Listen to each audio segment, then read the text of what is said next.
Well, I want to cover these foods very quickly. I'm Das, I'm a registered dietitian, and I focus on specializing on weight loss for you. Let's go over these 10 foods. There are a number of reasons why I've chosen these 10. There are several other foods, but I just want to make sure that you have variety because if you don't have enough variety and if you're eating a number of foods that you just don't like, they're bland, you're just eating celery sticks and that's it, you're not going to stick with the plan. I definitely want you to have a life plan, not a drive through. So let's go over some of these foods. Now, um, I do want to mention this very quickly. The after party, I'm starting that back up, and that's on Thursdays. And it will be starting 6 o'clock Central Time. I may change that time, but I will let you know. You can go to my YouTube channel, Das, at Das Cafe Good Living, and you can check out what time it will be. All right. And you'll see something like this when you go, so you know that that is promoting the after party. Okay. Let's go with the first food. And that's an apple. An apple a day keeps the doctor away. We have always been told that. A delicious apple. Well, what I can say about an apple very quickly is it's a very good source of fiber. And I recommend eating the skin because right up under the skin of the apple, you have pectin and you have substances in there that can help you with digesting your food. The last thing we want is to eat food, eat several meals a day, and for several days we don't eliminate. That's not good. We don't need any excess baggage. We want to eliminate and eliminate thoroughly. And so when you increase your fiber like a food like apple with the skin, you will also need to increase the amount of water that you drink. The two go together. Now, a medium-sized apple would be about 90 calories. And, so I like it because it's versatile. I can do a baked apple, and then I can put some monk fruit or something like that on it, which is a non-nutritive sweetener. Put maybe a little drizzle, a little honey on it or something like that, whatever seasonings that you want to use. And you can do it in a salad. You can put it in a vegetable salad. You can eat it just plain, or I like to serve it to my mom, but I cut it up. So that's an apple. A good source of fiber and also potassium. Our next food is sweet potatoes. Now, wonderful, sweet potatoes. They are not the lowest in calorie, but what I've done is a combination of foods because I want you to have variety. And it would be difficult for a lot of people if all they had was alfalfa sprouts and celery. Alfalfa sprouts and celery. We like those foods when they're added to other foods. So I wanted to make sure that you have some foods that kind of stick to your rib and they stay with you a little longer so you won't get hungry as quickly if indeed you did not eat those. So I'm putting in that sweet potato. It's a powerful antioxidant, which means it helps to protect your cell. It can help you with digestion. It is a good source of fiber. It's colorful. It tastes good. Now, that's a baked potato.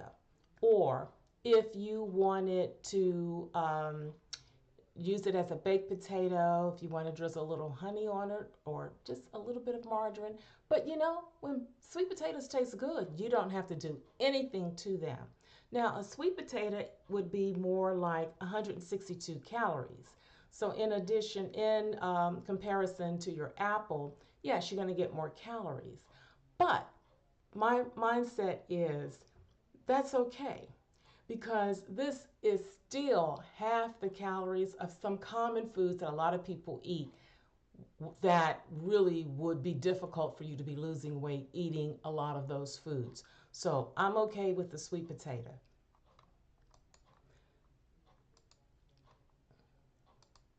My next food is collard greens. Now, you see collards there, but they are all your dark green leafy vegetables. So that's your collard greens, that's your kale, that is your mustard greens, your turnip greens. I really like bitter greens, and your spinach. All dark green leafy vegetables are extremely low in calories, somewhere about 40 calories per serving. Now, excellent source of fiber. And they have powerful antioxidants in it. And an antioxidant is something that protects our cells. So if our cells are protected, that's going to keep us nice and strong, and we want that. So when it comes to weight loss, they taste good. You can enjoy them. Sometimes people make them in a smoothie. Sometimes they use them in a salad, or you can just cook them like grandma's homemade, down to earth collard greens, or my aunt. She used to always make turnips, and she would cut turnips up in those turnip greens. Please, they were all that. They were all that. But they're good. They're good, and a very good source of fiber, you know, and you do have a little bit of calcium in them. So what I am presenting to you is we're not just focusing just on the calories, although most of these foods pretty much meet that standard, but the good things that they do in helping you to eliminate. Now, more fiber, more water. Fiber and water goes together like peanut butter and jelly. You don't want one without the other. So, okay, so that's that one food. The next food, I don't have a picture of it because it's on the thumbnail, but the next food is the cabbage. And I don't want to forget that. Cabbage is wonderful. It's cheap. And if you get these foods uh, from the market, you're going to really, in comparison to other things that you can eat, you're going to save a lot of money. And they're going to taste really good. So, but the cabbage is cheap. And per serving, you're talking about 35 calories. Now, that's if you don't add any margarine or anything like that to it. That's just the cabbage. But when we cook cabbage, like if you go to my YouTube channel, Das Cafe, Good Living, and I fix that Cajun cabbage. So I really spice it up almost Louisiana style. I do add fat to that. But even so, you're starting with such a low calorie food from the beginning that even if you add some fat to it, if you add a few this, a few that to it, you're still not racking up a whole lot of calories. So remember that cabbage. And then it's versatile. You can have it in a salad, or you can have it as a side dish as a vegetable. So that's a good one. So that's another food. And then we have our citrus fruits. Beautiful. Do you like that? I like that picture of the citrus fruits. I like citrus fruits pretty anyway. But the citrus fruits are a very good source of fiber, a very good source of vitamin C, potassium, and they help to protect us. And going into the cold season, we want that. You know, there's something about the citrus fruits, they just stand out to me. Not only are they colorful and they taste good and they have natural sweetness in them, they are good with, once again, helping us to digest our food, and they are powerful antioxidants.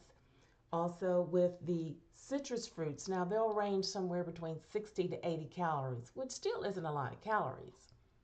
And what I've done, and I've started stirring this to my mother, I have made a compote. And for the younger crew, a compote is when you take certain fruits and you heat them up and simmer them until the fruit um, creates its own syrup. And it's sweet, it's thick like a syrup, like honey kind of consistency.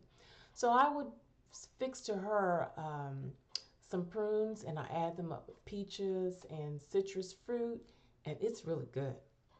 It's really good, and does definitely helps you with elimination, but it tastes good because some people don't want to eat just the prunes. But the way I fix it, you really don't know you're eating prunes. You do, they're in there, but it's blended with so many other things. You know, check out my YouTube channel and I'll show you how to make that.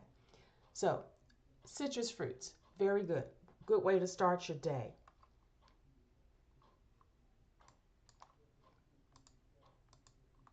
And then we have our berries, blackberries, blueberries, strawberries, and blackberries. I remember when I was a child, I would pick blackberries off the tree, off the bush, and they were so sweet. I mean, really, we had a couple of blackberry bushes in our neighborhood. Where did they come from? Who knows? But we definitely took advantage of it. And I just bought some the other day. I can't get enough of it. It really helps me with digestion. And they're also powerful antioxidants, as I mentioned with some of the other foods that I have chosen for this list. They're a good source of potassium. They aid in digestion and a pretty good source of fiber. So that's another food we're talking about for weight loss. You're looking at about 90 calories. But there's a range. Raspberries wouldn't be as much as some of the other fruit. But you're looking at a range there, 80, 90 calories, somewhere there's about for our berries.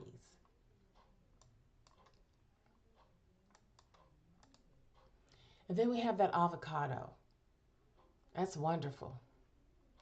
Now, avocado is the most calories on the list that I'm sharing with you. Avocados are the most. But I like them because they're versatile. I like them because they're so good for you. And you can put them in a smoothie. I have a cousin who made ice cream with it. And you would not know that avocados was in that ice cream. And she blended it with some fruits and a few other things that she added. I think she may have added some type of a honey to it. It was delicious. And so it's so versatile because you want variety. You want to look forward to your meals. And you may have to go through a period where you're going through a transition and you still want to, reach back, for some of the oldies but goodies. But you got to step by step, you got to keep moving forward. You can't allow yourself. You're on a new plan. You're on a new journey. You need to stay on that journey and be faithful. You may have some days here and there, but don't let those days take over.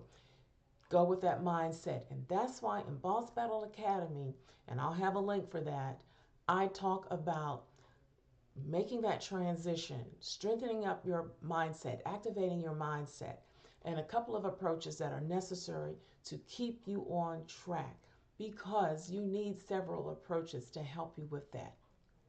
But we've got that avocado, good source of magnesium, a good source of calcium, and you have a little bit of fiber, but the calories are high, 312 calories for an avocado. So no, you don't want to have 10 avocados a day. Don't think so. But blend them in with some of those other wonderful foods that I'm talking about. Avocados are very, very good for you. Okay, and here's my other food. I like oatmeal. I can eat it raw. I can eat it cooked. I can eat it in a cookie. I can eat it in another dessert that I make. I can put it in a casserole. It is so very versatile and it's not expensive. Food costs have gone off the chain. And so a lot of these foods, you can get them at your local market for dimes in comparison to some of the other boxed foods that we get. You can't get a boxed food. You can't get a ready-to-eat food for nickels. You can't do that. You can cut your costs significantly by choosing some of these foods and getting them either at the local market or you can go to the supermarket and you can see them when they're marked down, that you hurry up and trying to get rid of a lot of them before they go bad. You can get them, much, much cheaper, and they taste better. Yes, they taste better. So, oatmeal. Oatmeal's good. Good source of fiber. Oatmeal sticks with you. Once again, I'm blending some foods that are a little higher in calories, but they stick with you, but they're still much lower in calories than some of the things that you would eat otherwise. And you've got protein, you've got fiber with the oatmeal, and some magnesium. There are other nutrients, but those are just some that I picked out. Definitely, those are the 10. I think I've covered them all. I do. I think I did. But if not, put. Oh, there's one I did miss. And,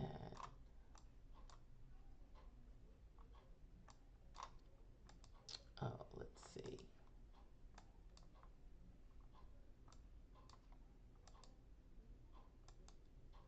Well, the other one that I wanted to include, and I don't have the photo of it, but that doesn't matter. I have the information, is squash. You can do zucchini, you can do butternut, you can do spaghetti squash. It doesn't matter. They're not very high in calories. And I I use butternut squash. I've done a number of them, but I lean more toward summer squash. It's easy to cut up, easy to make, easier to make than some of the others. But low in calorie, like your summer squash, like 19 calories. And still, all your plant foods are a source of fiber. It's a good source of fiber, and you get a little calcium, you get a little potassium, vitamin C, and folate. Folate is a one of the B vitamins that are necessary, so much so that any grain that you buy in the U.S., it is mandated that they have folate put in it. Because when you process a lot of the grains and cereals and the breads that we eat, a lot of times nutrients kind of wash out, and they're not in that product like they were before all of the milling process. So it is mandated that they put some nutrients back in, and folate is one of those.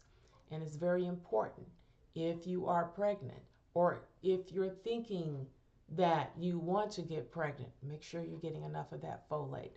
So you've got oatmeal, good source of that. But anyway, those are the 10 foods. I wanted to share that with you. Be looking for the after party, which will be on Thursdays around 6 o'clock Central Time.